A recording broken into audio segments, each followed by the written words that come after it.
I am Diego Maradona. Standing now in the hall of this sports museum, the cold, sterile air seeps into my bones.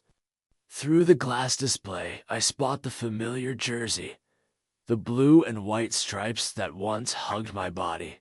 The very symbol of my footballing glory, the Argentina national team jersey I wore in the 1986 World Cup. Here it lies, in this silent hall, labeled in a language that seems so distant, cold, and impersonal. I press my palm against the glass, as if trying to touch the fabric that still holds the echoes of a million roars. I was Diego Maradona, the footballing messiah, the one who could make a ball dance at my feet. This hall, filled with trophies and memorabilia, brings back a flood of memories. That jersey, it was more than just cloth. It was the armor I wore in the battlefield of football. I remember the feeling of it on my back as I stepped onto the pitch, ready to face the world. In the 1980s, football was more than a game. It was a form of cultural hegemony, a stage where nations could assert their identity. Argentina, still reeling from the Falklands War, needed a victory, a symbol of pride. The World Cup in Mexico was our chance to rise from the ashes. When I put on that jersey, I carried the hopes and dreams of a nation on my shoulders. The game against England in the quarterfinals was a turning point. The hand of God goal, a moment of audacity and controversy. It was a calculated act of subversion, a way to strike back at a historical rival.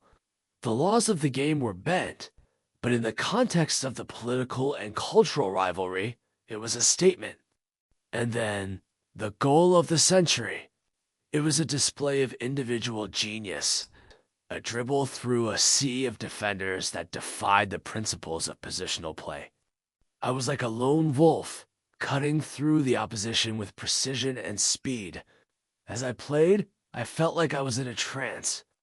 I was not just Diego Maradona. I was an avatar of Argentine spirit. Each pass, each dribble was a brushstroke in a masterpiece of football art. I was creating a narrative, a story of hope and redemption for my people. The crowd's cheers were like a symphony, fueling my every move. Now, I stand here, looking at this jersey, and a sense of melancholy washes over me.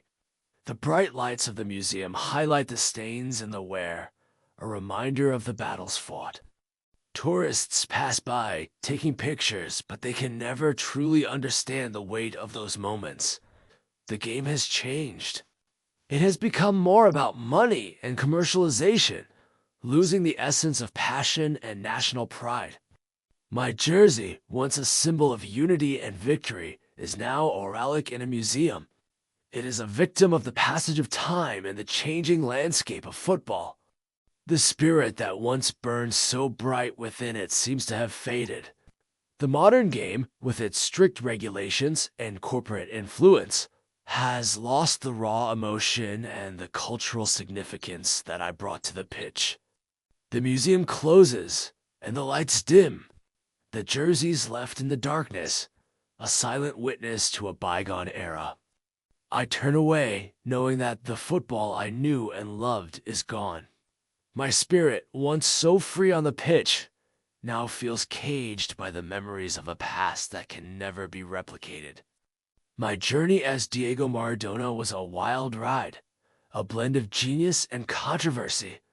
But in the end, the football I played was a form of cultural resistance, a way to break the chains of convention. And as I leave this museum, I carry with me the knowledge that my legacy, like that jersey, will always be a part of the rich tapestry of football history.